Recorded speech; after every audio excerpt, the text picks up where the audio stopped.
21 black celebrities who suddenly disappeared mysteriously. Imagine reaching the very top, winning championships, selling millions of records, or becoming one of Hollywood's biggest stars only to suddenly disappear. Some walked away by choice. Others were pushed into the shadows by personal struggles, legal battles, changing careers, or circumstances no one saw coming. But what happened next was even more astonishing. From George Foreman reclaiming heavyweight glory to Tracy Chapman returning for an unforgettable Grammy moment. These black legends proved that disappearing doesn't always mean the story is over. Today, Golden Black Legends reveals 21 extraordinary disappearances and comebacks. Subscribe before we begin and tell us in the comments which black legend made the greatest comeback you've ever witnessed. Stay with us, the most unbelievable stories are still ahead. Tracy Chapman. For years, Tracy Chapman seemed almost to vanish from the machinery of celebrity. There was no scandalous collapse and no desperate attempt to reclaim attention. Instead, one of the most distinctive singer-songwriters of her generation simply chose privacy. That made what happened in 2024 feel extraordinary after years away from televised performance. Chapman walked onto the Grammy stage, picked up her acoustic guitar, and reminded millions why her music had never really disappeared. Chapman's breakthrough came in 1988 with her self-titled debut album, Fast Car. A quietly devastating portrait of poverty, hope, and escape became her signature song. At the 1989 Grammys, she won 3 awards, including Best New Artist, while Fast Car earned Best Female Pop Vocal Performance. Later, Give Me One Reason brought another Grammy, taking her career total to 4 wins from 13 nominations. After releasing Our Bright Future in 2008, Chapman largely stepped away from the traditional album cycle and became increasingly private. Then an unexpected revival began. Country star Luke Combs released his version of Fast Car in 2023, sending the composition back up the charts decades after its creation. Chapman subsequently won CMA Song of the Year as its sole songwriter, becoming the first black woman to win a CMA award.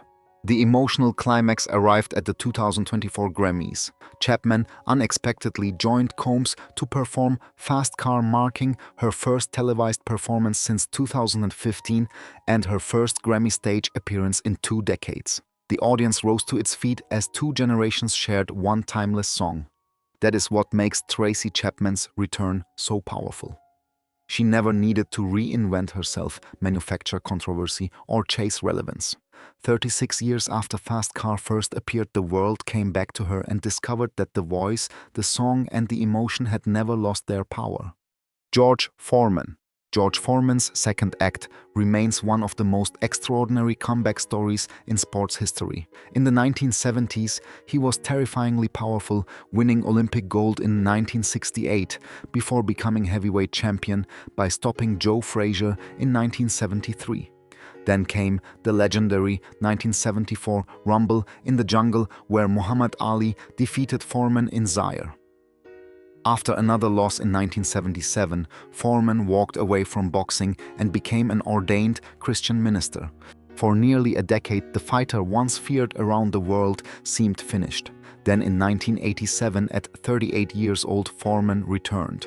Many observers treated the comeback as a curiosity. He was heavier, slower, and far removed from the intimidating young champion audiences remembered. Yet Foreman possessed patience, durability, and enormous punching power. The impossible happened on November 5, 1994. Facing Michael Moorer for the heavyweight championship, the 45-year-old Foreman was behind on the scorecards, before landing a devastating right hand in the 10th round. Moorer went down, and Foreman became the oldest heavyweight champion in boxing history at that time, a staggering 20 years after losing his original title. His transformation outside the ring was equally remarkable. The once brooding fighter became a warm, humorous public personality and successful entrepreneur, most famously associated with the George Foreman Grill. The product became a cultural phenomenon and generated enormous financial success. Foreman died on March 21, 2025 at age 76. His journey remains bigger than boxing. He went from feared champion to defeated former star, disappeared for 10 years, then returned to accomplish something almost nobody believed possible. George Foreman proved that sometimes the final chapter is the one that changes how the entire story is remembered. Sade Adu. Sade Adu never disappeared because audiences stopped caring. She disappeared because she refused to let fame dictate when she should create. That distinction made every return feel like an event. In an industry obsessed with constant visibility, Sade built an extraordinary career by doing almost the opposite, vanishing for years, then returning when the music was ready. Born Helen Fola Sade Adu in Ibadan, Nigeria in 1959 and raised in England, she became the unmistakable voice and face of the band Sade. Their 1984 debut, Diamond Life, introduced an elegant fusion of soul, jazz pop, and quiet sophistication. Smooth Operator became internationally recognizable, while subsequent albums strengthened the group's reputation. Sade's mystique grew because she never behaved like a conventional celebrity.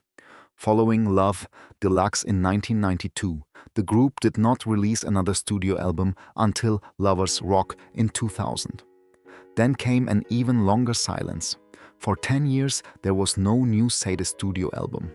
In February 2010, that silence ended with Soldier of Love. The comeback was enormous. The album debuted at #1 on the Billboard 200 in the United States, proving that a decade away had not erased the audience's loyalty.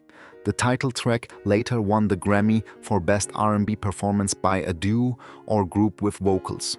Sade herself explained that she makes records when she feels she has something meaningful to say rather than simply to maintain commercial visibility. The band subsequently became quiet again, releasing only occasional songs rather than another full studio album. That restraint is precisely what makes Sade unusual. She never needed endless interviews, controversies, or constant releases to remain relevant. Her absence became part of the mystique. Some stars fight desperately to stay visible. Sade proved that genuine influence can survive silence and sometimes become even stronger because of it. Wesley Snipes. In the 1990s, Wesley Snipes seemed unstoppable. He could handle comedy, drama, martial arts, and explosive action with equal confidence. Films including New Jack City, White Men Can't Jump, Passenger 57, and Demolition Man made him one of Hollywood's most recognizable black leading men. Then Blade arrived in 1998, turning Snipes into a comic book icon years before superhero movies dominated Hollywood. But his career entered a far more difficult chapter. In 2008, Snipes was convicted of 3 misdemeanor counts of willfully failing to file federal income tax returns.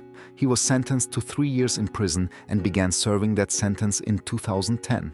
He was released from federal custody in 2013. By then, Hollywood had changed dramatically, and the superstar who once headlined major releases faced the challenge of rebuilding his career. Snipes returned to mainstream action cinema in The Expendables 3 in 2014. Other projects followed, including a warmly received comic performance in Dolomite Is My Name alongside Eddie Murphy in 2019 and Coming to America in 2021.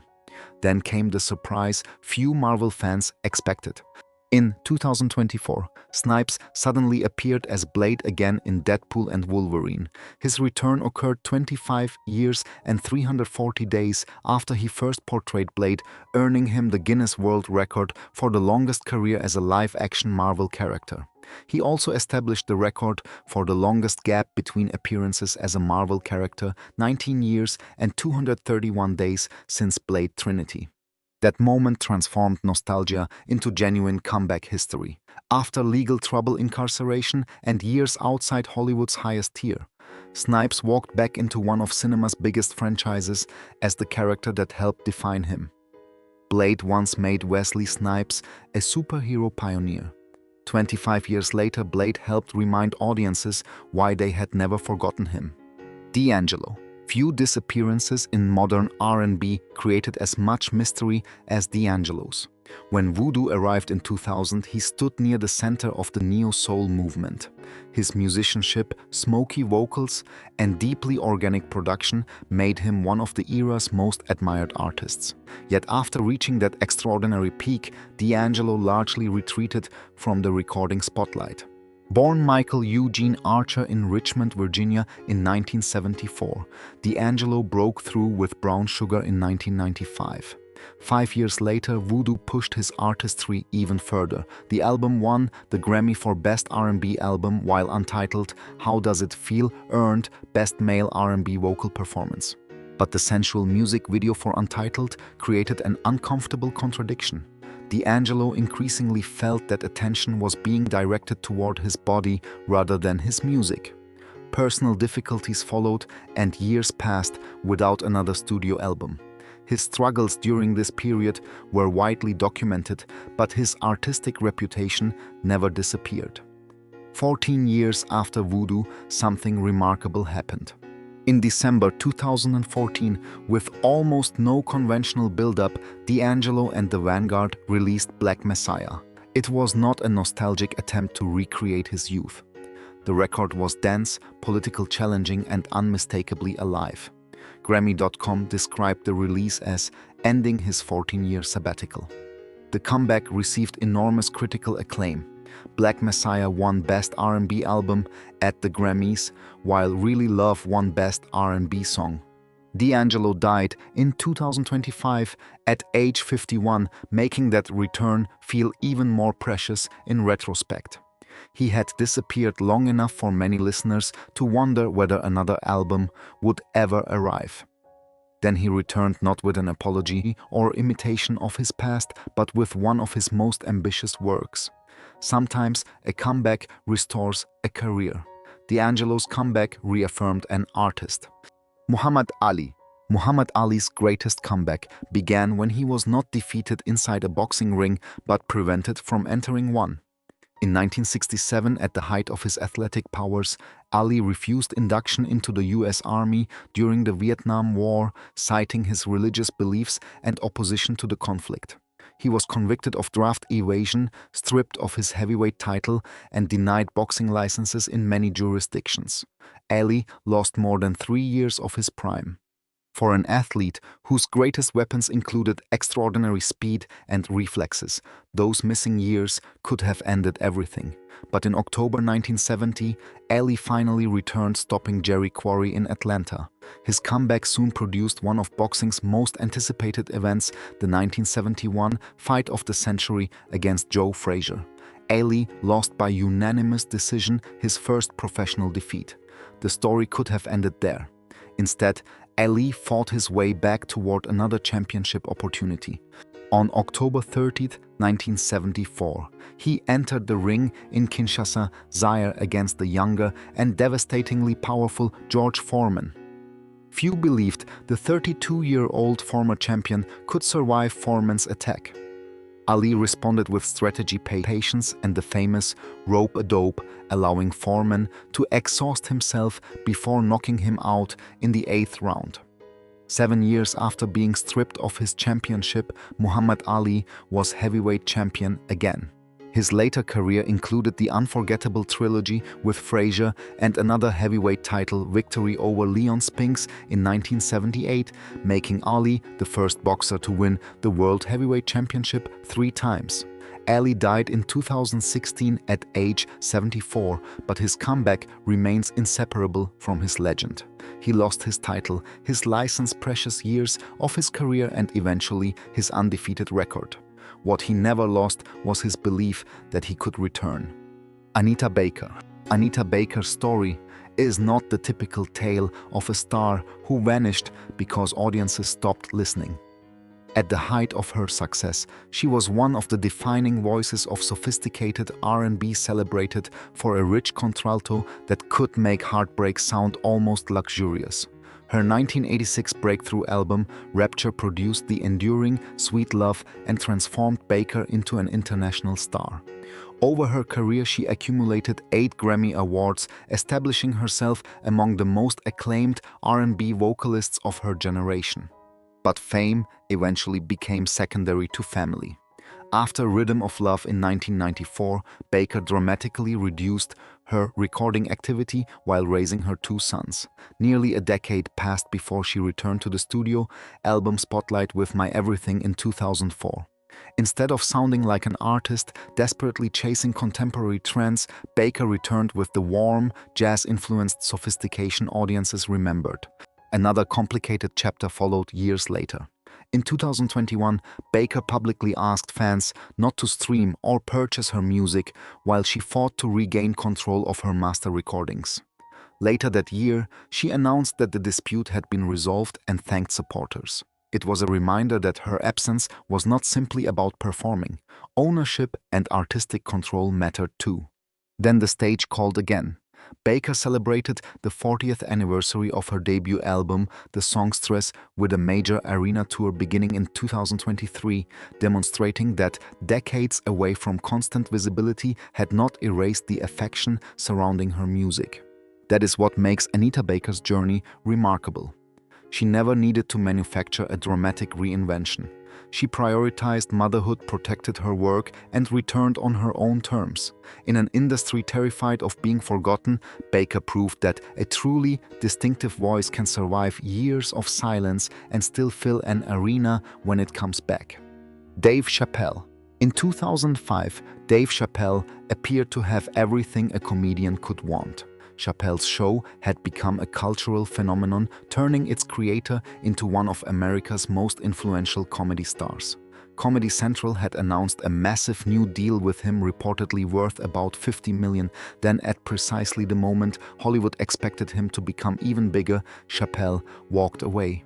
His sudden departure during production of the show's third season created enormous speculation. Chappelle traveled to South Africa while headlines attempted to explain what had happened. He later spoke about discomfort with the pressures surrounding the program, creative control, and the direction his fame was taking. Rather than continue simply because the money was extraordinary, he stepped away from the machine that had made him a superstar. For years, Chappelle remained comparatively elusive.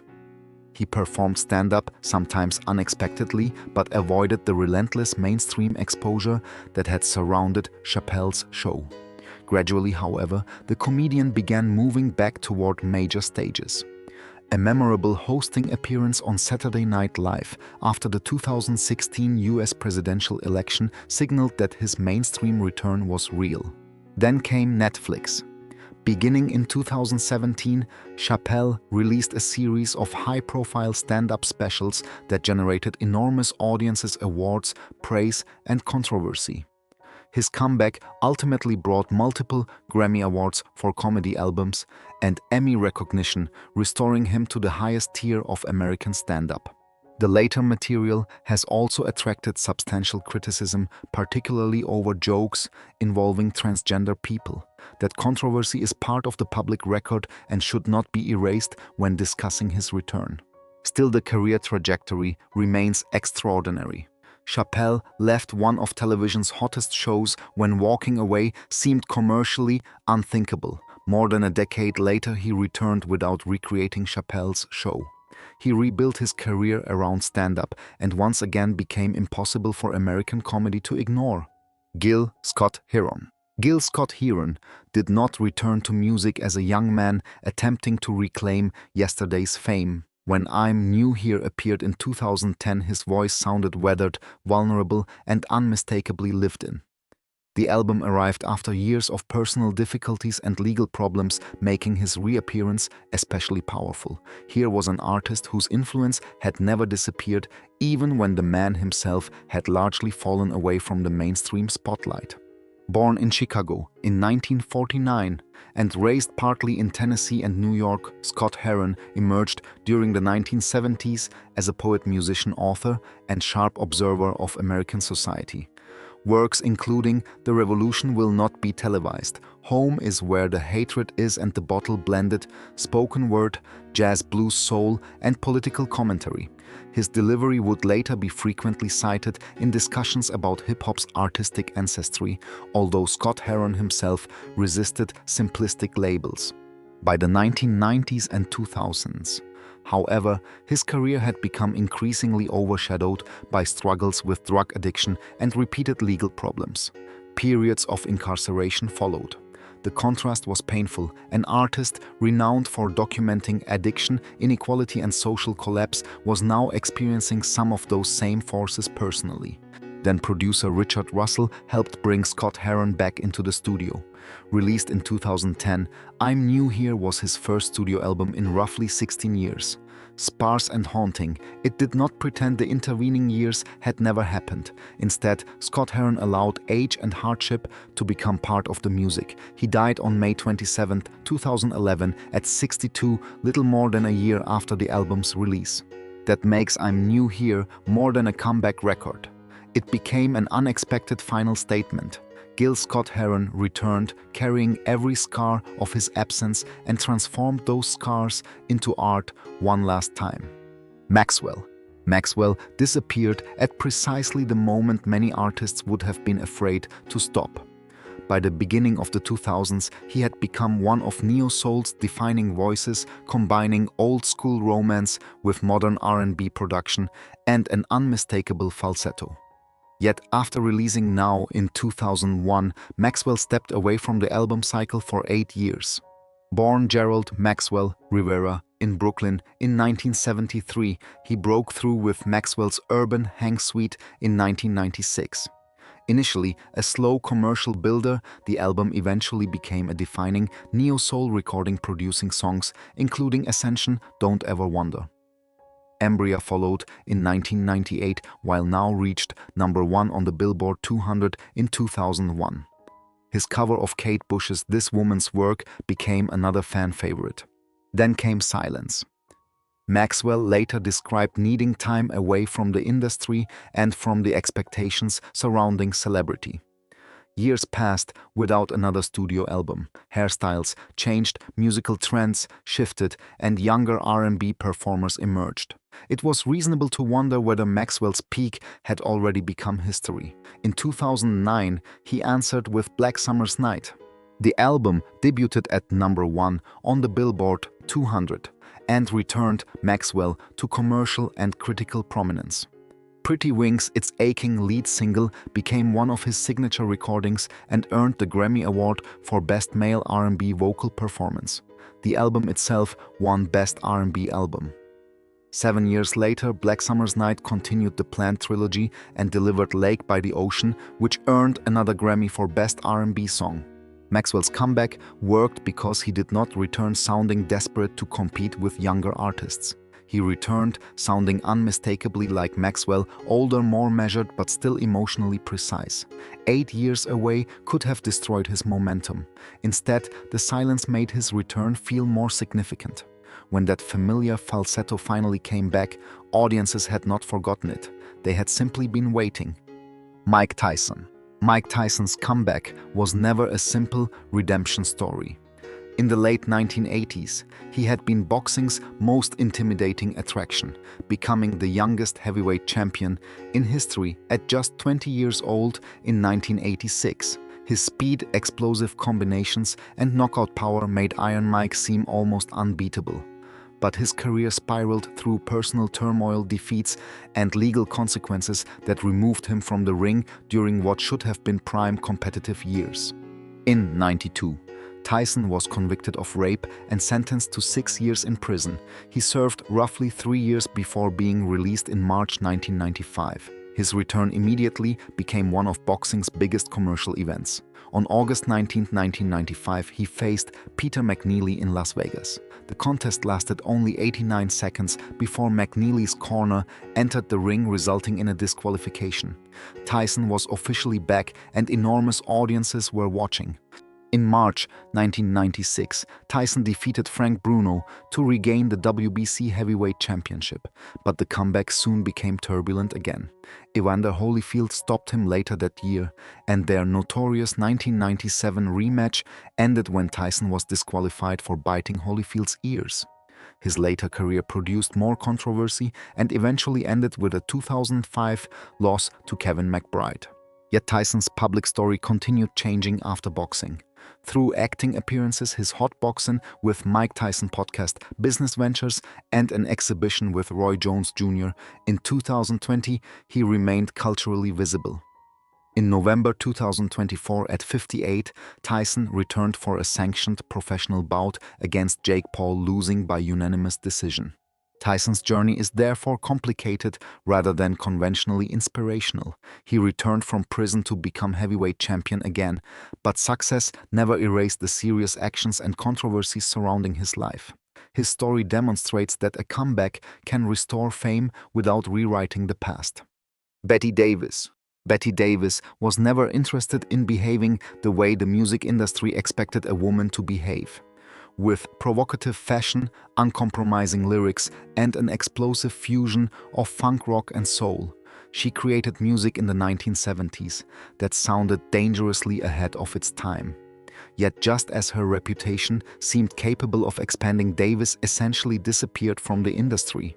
Born Betty Mabry in North Carolina in 1944, she became part of New York's artistic world during the 1960s and married Miles Davis in 1968.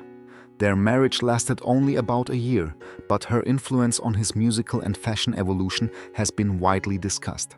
Betty subsequently established her own recording identity with Betty Davis in 1973, followed by They Say I'm Different and Nasty Gal. Her records were sexually assertive and fiercely independent at a time when women, especially black women, were rarely given permission to express themselves so openly. Commercial success remained limited, however, and controversy sometimes overshadowed the music. After recording sessions later in the decade, Davis withdrew from the industry and eventually returned to a much quieter private life. For decades, she became almost mythical. Then younger listeners, musicians, reissue labels and critics began rediscovering her catalog. Her albums returned to circulation and Davis finally received recognition as a pioneering funk artist. The 2017 documentary Betty They Say I'm Different introduced her extraordinary story to another generation. In 2019, she also released A Little Bit Hot Tonight, a song she wrote and arranged but did not sing herself. Betty Davis died on February 9, 2022 at 77. Her comeback was therefore different from a conventional return to touring. Betty herself largely remained outside the spotlight. Instead, the world came back to Betty Davis. Music once considered too confrontational suddenly sounded visionary, and an artist nearly forgotten by the mainstream was finally recognized as a woman who had been decades ahead of it. Martin Lawrence. For much of the 1990s, Martin Lawrence seemed to be everywhere. His sitcom, Martin, became a defining black television comedy, while movies such as Bad Boys turned him into a major box office star. His physical comedy, rapid-fire delivery, and unforgettable characters gave him an enormous following. But behind that success came a turbulent period that threatened both his health and career. The details matter because two incidents are sometimes incorrectly combined. In 1996, Lawrence experienced a highly publicized episode in Los Angeles that led to hospitalization. A separate and much more dangerous health emergency occurred in 1999 when he collapsed from severe heat exhaustion while exercising in heavy clothing. His body temperature reportedly reached 107 degrees Fahrenheit, and he spent several days in a coma. Lawrence recovered, but the trajectory of his career changed. Martin had already ended in 1997 after 5 seasons, and although he continued making successful films, including Big Mama's House, his visibility eventually became less constant than during his extraordinary 1990s peak. Then an old partnership helped bring him roaring back. In 2020, Lawrence reunited with Will Smith for Bad Boys for Life, arriving nearly 17 years after Bad Boys 2. The movie became a major worldwide commercial success and introduced Marcus Burnett and Mike Lowrey to another generation. Lawrence returned again in 2024 for Bad Boys Ride or Die, proving that the franchise still had considerable audience appeal. His story resonates because the comeback was not built around pretending the difficult years never happened. Lawrence survived a frightening medical emergency, moved through changing stages of fame, and eventually returned to one of the roles audiences loved most. The man who once dominated 1990s comedy did not disappear forever. Decades later, Marcus Burnett was still making theaters laugh, and Martin Lawrence had found his way back to center stage. Arthur Lee's comeback carried the weight of unfinished history, as the visionary leader of the Los Angeles band, Love Lee, helped create one of the most celebrated psychedelic albums of the 1960s, Forever Changes. Released in 1967, the record combined folk rock orchestration, surreal imagery, and an unsettling sense that the optimism surrounding the era might not last. Born in Memphis in 1945 and raised in Los Angeles, Lee became a rare black frontman in the predominantly white world of 1960s psychedelic rock. Love developed a strong reputation on the Sunset Strip, but commercial success never fully matched the band's influence. Over time, personal changes, shifting musical trends, and Lee's personal difficulties contributed to an increasingly complicated career. The darkest interruption arrived in 1996 when Lee was convicted of illegally firing a firearm. California's three strikes law resulted in a lengthy prison sentence. He served approximately 5.5 years before the conviction was reversed, and he was released in December 2001. Then something remarkable happened. Instead of quietly becoming a historical footnote, Lee returned to the stage. Backed by younger musicians, he began performing Love's catalog again and presented Forever Changes in its entirety before audiences that now regarded the album as a masterpiece. The record that had struggled commercially in 1967 had acquired enormous critical stature while Lee was away. His return was tragically brief. Lee was diagnosed with acute myeloid leukemia and died on August 3, 2006 at 61. But those final touring years changed the ending of his story. Arthur Lee lived long enough to see younger audiences embrace music that had once been underappreciated. He returned from prison not merely to perform old songs, but to discover that history had finally caught up with what he had created. Sananda Maitreya, formerly Terence Trent D'Arby. In 1987, Terence Trent D'Arby arrived with the confidence of someone who seemed destined to dominate pop music. His debut, Introducing the Hardline, according to Terence Trent D'Arby, produced international hits, including If You Let Me Stay, Wishing Well, and Sign Your Name. The album sold millions of copies, and Wishing Well reached #1 on the Billboard Hot 100. He also won the Grammy Award for Best Male R&B Vocal Performance. But the relationship between the artist and the machinery surrounding his success became increasingly difficult. His ambitious 1989 follow-up, Neither Fish Nor Flesh, failed to match the commercial impact of his debut. Subsequent albums contained acclaimed material, but the enormous mainstream momentum surrounding his original arrival gradually faded. Eventually, the transformation went deeper than music. The artist began using the name Sananda Maitreya in the late 1990s and legally adopted it in 2001. He has described the change as part of a profound personal and spiritual rebirth rather than a conventional attempt at career rebranding. Moving to Europe also helped distance him from the identity and expectations attached to his earlier fame. Instead of chasing another Wishing Well, Maitreya built an independent creative life. Through his own label and online platforms, he released extensive bodies of work outside the traditional major label system, including projects such as Wildcard Angels and Vampires, and later recordings. His output became less dependent on chart rankings and more centered on artistic autonomy. That makes his comeback unusual. There was no single night when Terence Trent D'Arby suddenly returned and reclaimed the old spotlight. In a sense, he chose not to return as that person at all. Sananda Maitreya rebuilt his career by walking away from the identity associated with his greatest commercial success.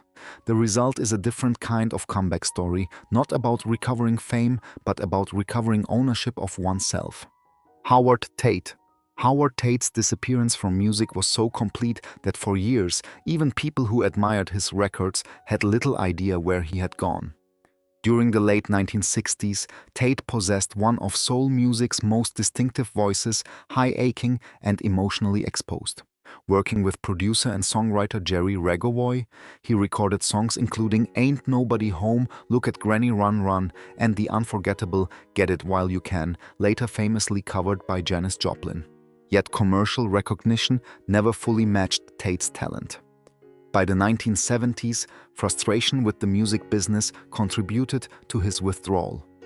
His life subsequently entered a devastating period marked by personal loss and drug addiction.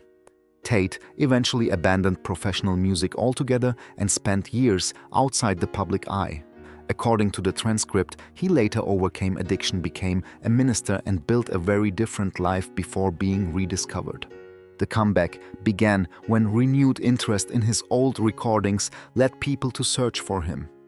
Tate eventually reunited with Regovoy, and in 2003, roughly 3 decades after his earlier prominence, he released Rediscovered.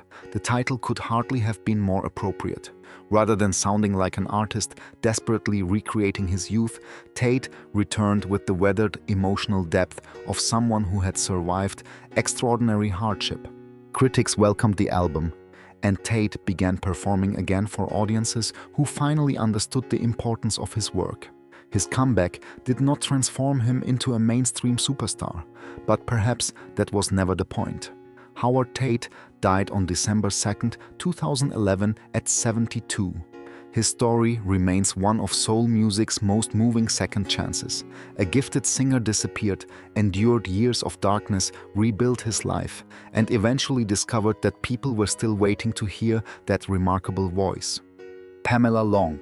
Pamela Long became one of the recognizable voices of 1990s R&B as a member of Total, the female trio, closely associated with Sean Puffy Combs' Bad Boy Records.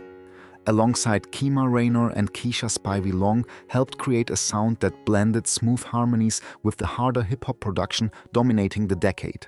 When Total appeared on records connected to artists such as the Notorious B.I.G., their voices became part of an era that reshaped contemporary R&B.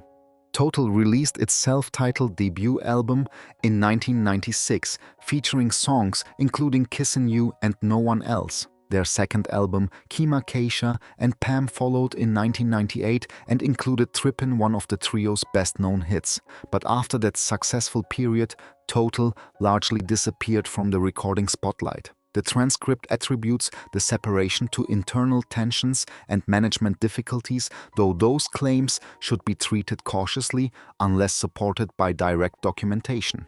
Long eventually pursued music independently and also became increasingly open about her Christian faith.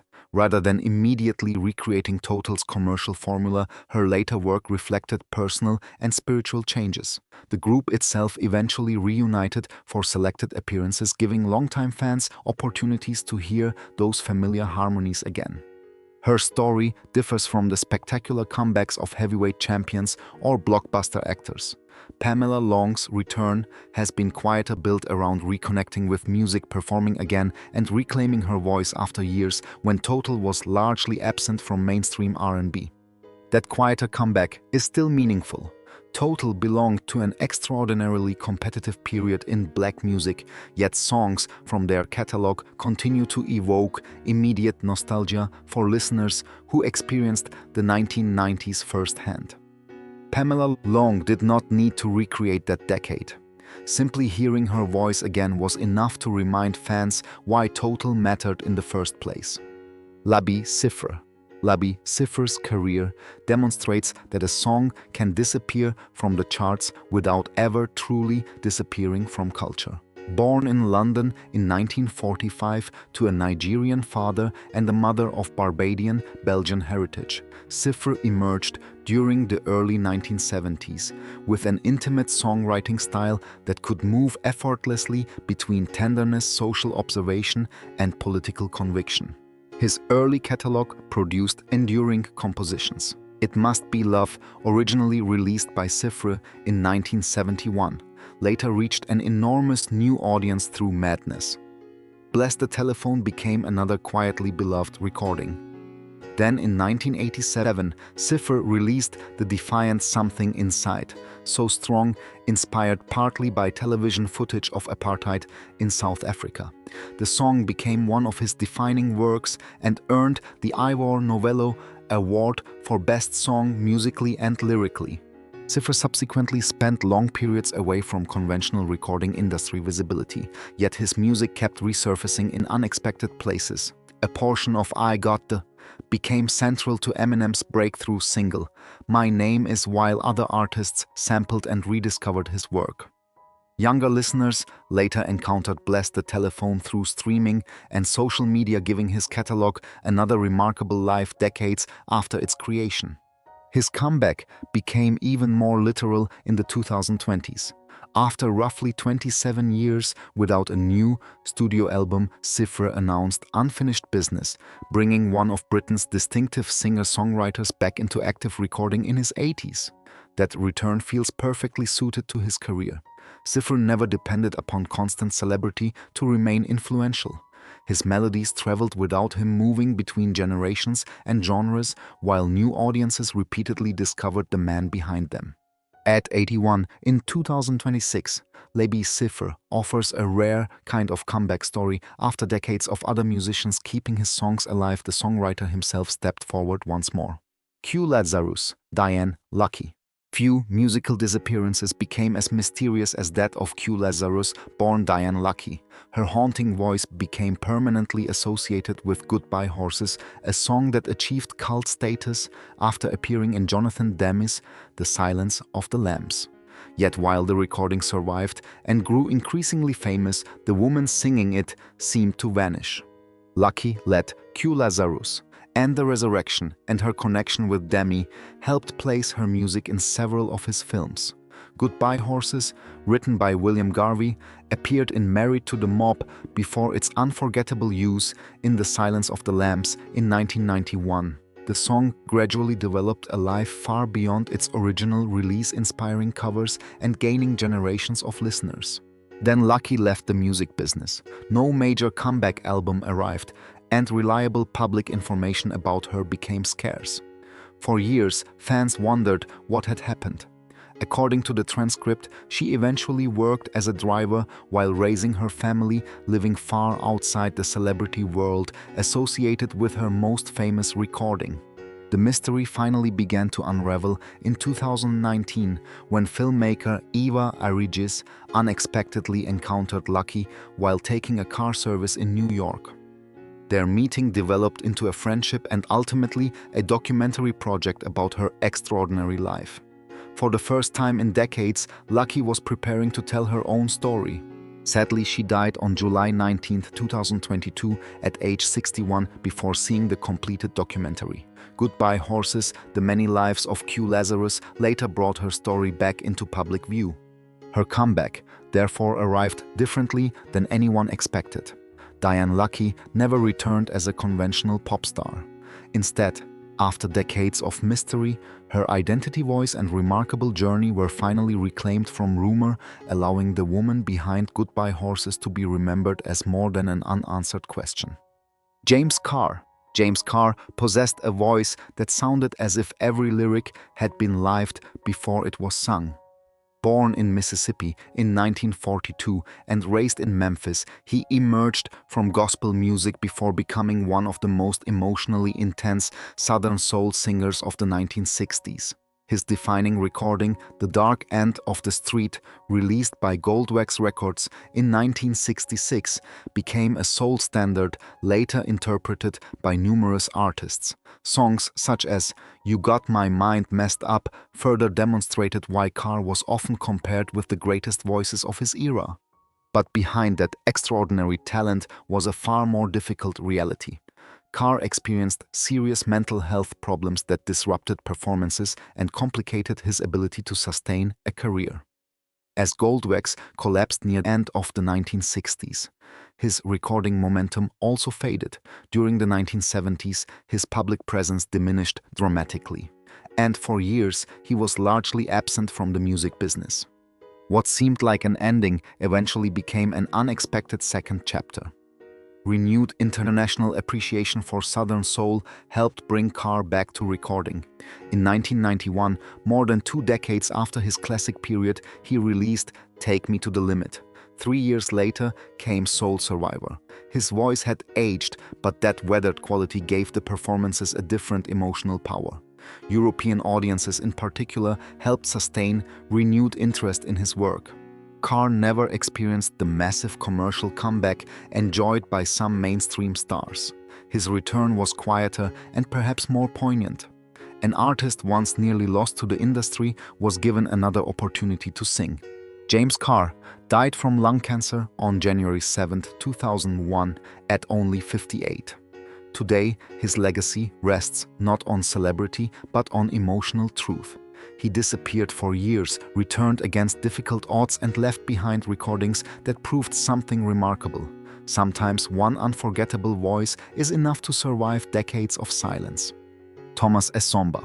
Thomas Essomba's story is very different from the traditional celebrity comeback. There was no multi-million-dollar recording contract to recover and no Hollywood franchise waiting for him. Instead, his journey involved Olympic boxing migration uncertainty and the difficult task of rebuilding a sporting career in a new country. Born in Cameroon in 1987, Essomba developed into an accomplished amateur boxer and represented his country internationally. He competed at the 2008 Beijing Olympics and returned to the Olympic stage 4 years later in London. But the most dramatic chapter came after his participation at London 2012, when Essomba was among a group of Cameroonian athletes who left the Olympic Village and did not return home. Rather than presenting this episode as a mysterious disappearance, accuracy matters. Essomba remained in Britain and eventually established himself within British boxing. Starting again was hardly glamorous. An Olympic background did not automatically guarantee professional stardom, and he had to work his way through the domestic boxing scene while building a new life away from Cameroon. Essomba turned professional and gradually earned meaningful opportunities. In 2015, he defeated Wally Din to capture the Commonwealth flyweight title, giving his rebuilding story a tangible achievement. He later competed at bantamweight and continued facing experienced opposition on the British circuit. Years after London 2012 made his name part of an unusual Olympic story, boxing once again became the reason people were talking about him. That distinction makes Essomba fascinating for a video about people who disappeared and resurfaced. He did not disappear from fame and later reclaim celebrity. He left one chapter of his life behind and constructed another under entirely different circumstances. Thomas Essomba's journey is therefore less about returning to where he started than refusing to stop. From Cameroon to 2 Olympic Games, then from uncertainty in Britain to a Commonwealth Championship, his second act was built one fight at a time. Some disappeared for years. Others lost careers, championships, freedom, or simply chose to walk away from fame. Yet from Tracy Chapman's unforgettable Grammy return and George Foreman's impossible championship comeback to Wesley Snipes becoming Blade once again, these stories remind us that a career is rarely defined by one ending. Some returned triumphantly, while others found recognition only after decades of silence. But now the debate belongs to you. Which of these black legends had the greatest comeback of all time, and who do you think should have made our list? Share your choice and your memories in the comments below. Subscribe to Golden Black Legends and join us as we continue uncovering the extraordinary stories, forgotten struggles, and unforgettable second acts of black icons.